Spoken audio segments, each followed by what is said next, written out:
بسم اللہ الرحمن الرحیم۔ السلام علیکم یقین کامل کے پیارے ناظرین، ہم امید کرتے ہیں کہ آپ خیریت سے ہوں گے۔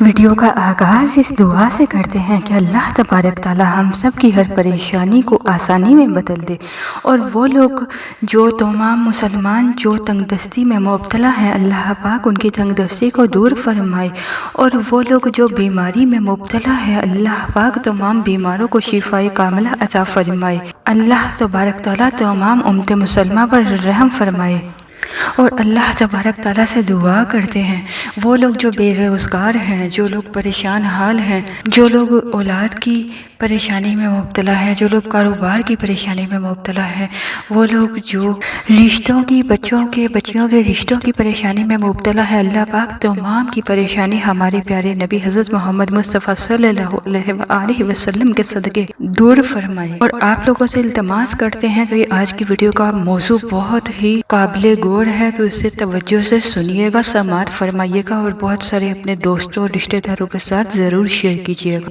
پیارے ناظرین، نظر بد کو مختلف ناموں سے پکارا جاتا ہے۔ فارسی میں اسے زخم چشم بھی کہا جاتا ہے، اور اس کا تصور قدیم زمانے سے مختلف اقوام نے مختلف انداز میں پایا جاتا ہے۔ نظر بد کا مسئلہ عقلی لحاظ سے ناممکن نہیں ہے، کیونکہ آج کے دور میں یہ بات ایک ثابت شدہ حقیقت ہے کہ اگر آنکھوں میں ایک خاص قسم کی مقناطیسی قوت پر مہارت حاصل کر لی جائے تو آدمی اس کے ذریعے دوسروں کے ذہن اور خیالات پر اثر انداز ہو سکتا ہے، جسے ٹیلی پیتھی یا ہپناٹزم کا نام دیا جاتا ہے۔ لہٰذا نظر بد کا انکار ممکن نہیں، اور نہ ہی نظر بد کا وجود عقل اور علم کے منافی ہے۔ ناظرین، ہمارے لیے نظر بد کے حقیقی ہونے کے لیے یہی کافی ہے کہ اس کا وجود قرآن اور احادیث سے ثابت ہے۔ قرآن پاک میں بھی اس کا ذکر آیا ہے، اور کئی احادیث بھی موجود ہے جو آگے چل کر میں آپ کو بتاؤں گی۔ لیکن آج کا ہمارا جو اصل موضوع ہے وہ یہ ہے کہ انڈے کے استعمال سے کس طرح سے آپ معلوم کر سکتے ہو کہ آپ نظر بد کا شکار ہیں یا جسمانی بیماری میں مبتلا ہے۔ اس کو جاننے کا طریقہ کار بھی اس ویڈیو میں آپ ضرور دیکھیں گے، لیکن اس کے متعلق جاننے کے لیے آپ سے درخواست ہے کہ اس ویڈیو کو آخر تک ضرور دیکھیں، اور اگر آپ نے ہمارے چینل کو ابھی تک سبسکرائب نہیں کیا تو ابھی سبسکرائب کر لیجئے، اور ساتھ لگے بیل کے بٹن کو کلک کرنا بالکل نہ بھولیں تاکہ آپ کو ہماری آئندہ اپلوڈ ہونے والی ویڈیوز کا نوٹیفیکیشن بر وقت ملتا رہے۔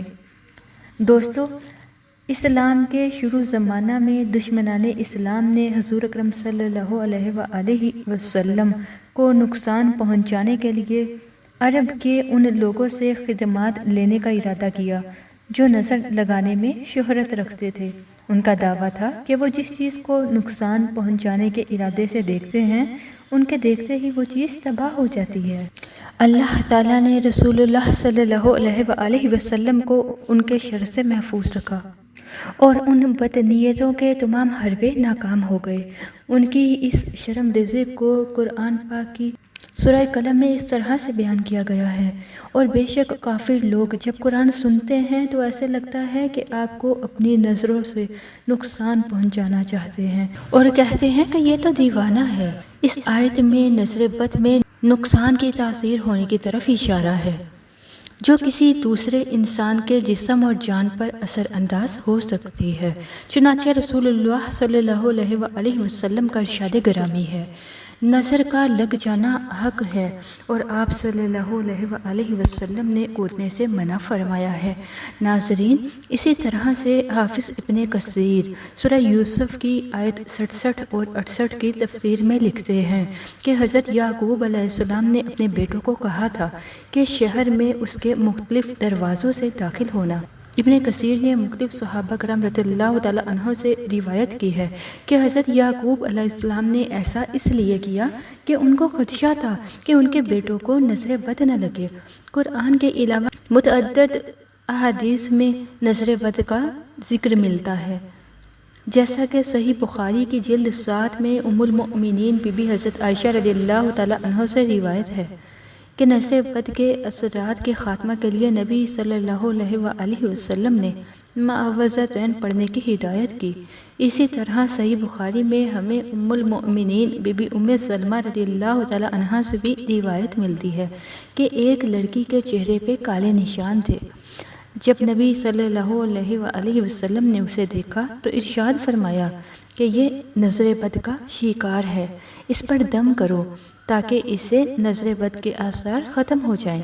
حضرت ابو ہریرہ رضی اللہ تعالیٰ عنہ سے صحیح بخاری میں روایت ہے کہ نظر بد حقیقت ہے۔ صحیح مسلم کی حدیث میں حضرت عبداللہ بن عباس رضی اللہ تعالیٰ عنہ روایت کرتے ہیں کہ رسول اللہ صلی اللہ علیہ وآلہ وسلم نے فرمایا، نظر حق ہے، اگر کوئی چیز تقدیر کو کاٹ سکتی ہے تو نظر ہے، اور جب تم سے غسل کرنے کے لیے کہا جائے تو غسل کر لو۔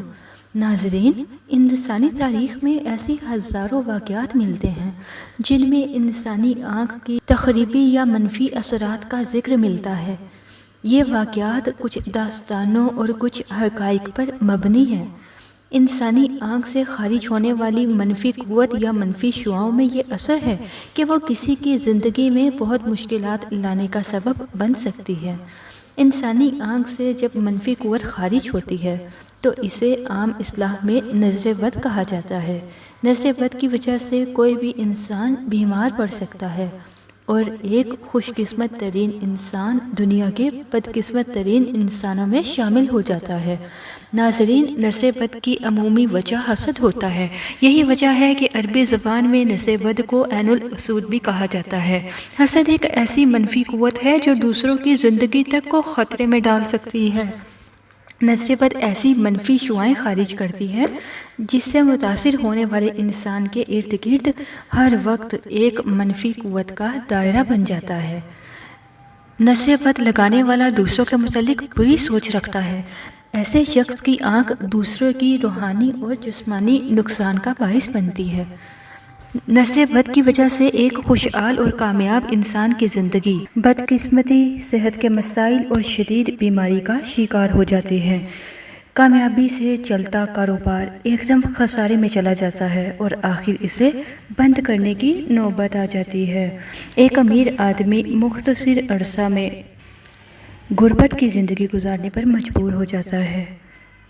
ناظرین، نظر بد اس قدر خطرناک ہے کہ لاتعداد افراد ایسے بھی ہیں کہ لاکھ کوشش کے باوجود بھی وہ اولاد کی نعمت سے محروم رہتے ہیں، جبکہ طبی طور پر وہ اولاد پیدا کرنے کی صلاحیت بھی رکھتے ہیں۔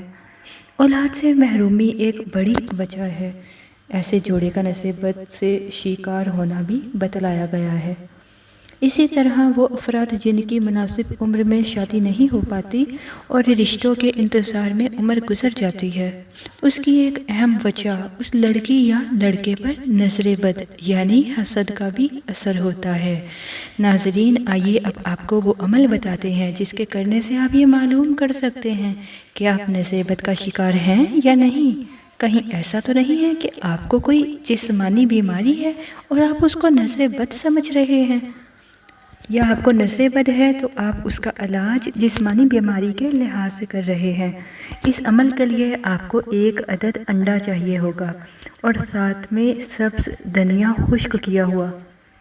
آپ نے یہ انڈا لے کر اس پر 7 جگہ یہ کلمات لکھنے ہیں جو کہ آپ اسکرین پر دیکھ سکتے ہیں۔ بسم اللہ الرحمن الرحیم، وصلی اللہ علی سیدنا محمد وعلی آلہ وصحبہ وسلم تسلیما ما دعا کرآ۔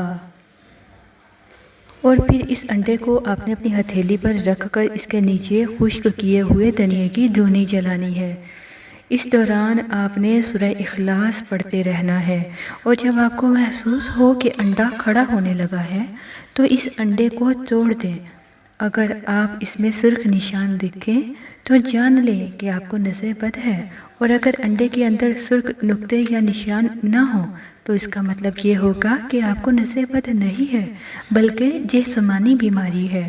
اگر تو انڈے میں سرخ نشان پایا جائے تو اس کی زردی میں تھوڑی سی زردی ماتھے پر لگا کر مالش کیجیے۔ اس طرح سے نظر بد کا اثر جاتا رہے گا۔ ناظرین، اس عمل کے ساتھ احادیث نبوی میں جو دعائیں منقول ہیں ان کا اہتمام بہت ہی ضروری ہے۔ سب سے زیادہ تو موعظتین یعنی کہ سورہ فلق اور سورہ ناس کا اہتمام ضرور کیا جائے۔ اس کے ساتھ یہ دعائیں پڑھنے کا بھی اہتمام کیا جائے۔ حضرت عائشہ صدیقہ رضی اللہ تعالیٰ عنہ بیان کرتی ہیں کہ جب نبی کریم صلی اللہ علیہ وآلہ وسلم بیمار ہوتے تو حضرت جبرائیل علیہ السلام آپ کو دم کرتے اور یہ کلمات کہتے: بسم اللہ یبرکا ومن کل دائم ومن شر حاسد اذا حسد وشر کل ذی عین۔ اللہ کے نام سے وہ آپ کو تندرست کرے گا اور ہر بیماری سے شفا دے گا، اور حسد کرنے والے حاسدین کے شر سے اور نظر لگانے والی آنکھ کے ہر شر سے آپ کو اپنی پناہ میں رکھے گا۔ ناظرین محترم، ایک اور دعا جو صحیح بخاری کی جلد 4 میں درج ہے، جس کے متعلق فرمایا گیا ہے کہ نس بد سے تحفظ عطا کرتی ہے، وہ یہ ہے: اعوذ بکلمات اللہ التامۃ من کل شیطان وہامۃ ومن کل عین لامہ۔ اعوذ بکلمات اللہ التامۃ من کل شیطان وہامۃ ومن کل عین لامہ۔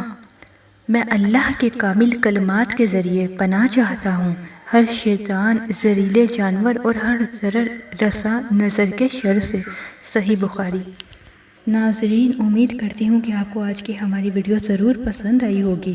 اگر آپ کو ہماری یہ ویڈیو پسند آئی ہے تو ہم آپ سے گزارش کرتے ہیں کہ آپ ہماری ویڈیوز کو صدقہ جاریہ سمجھتے ہوئے ضرور شیئر کریں، اور لاسٹ میں آخر میں آپ لوگوں سے یہ کہنا چاہتے ہیں کہ ہم لوگ تجوید کے ساتھ نہیں پڑھے ہوئے، اس لیے اگر مخرج ادا کرنے میں کوئی مسٹیک ہوتی ہے تو اس کے لیے معافی چاہیں گے۔ سب سے پہلے تو اللہ عز و جل سے معافی چاہیں گے، اور ہم لوگ کوشش کر رہے ہیں کہ ہم بھی مخرج کے مطابق سیکھ سکیں، قرآن پاک کی تلاوت کر سکیں، لیکن جیسے کہ آپ کو پتہ ہے جو بیس بنی ہو تو وہ اس لیے تھوڑا سا مشکل ہوتا ہے۔ بہت سارے لوگ ایسے ہیں، بہت سارے مولوی حضرات بھی ایسے ہیں جو ماشاءاللہ سے پڑھتے بہت اچھا ہے، لیکن وہ مخرج سے ادا نہیں کرتے کیونکہ ان کی بیس شروع سے ہی ایسے بنائی گئی۔ تو اسی طرح ہم لوگوں نے بھی کچھ ایسے ہی خواتین سے پڑھا ہے جنہوں نے مخرج کے ساتھ نہیں سکھایا تھا، تو اس لیے معذرت کے ساتھ اگر مخرج ادا کرنے میں آپ لوگوں کو مسٹیک لگتی ہے، اگر آپ کو مخرج کے ساتھ ادا کرنے میں مہارت حاصل ہے تو ضرور مخرج کے ساتھ ادا کیا کیجیے۔ جزاک اللہ۔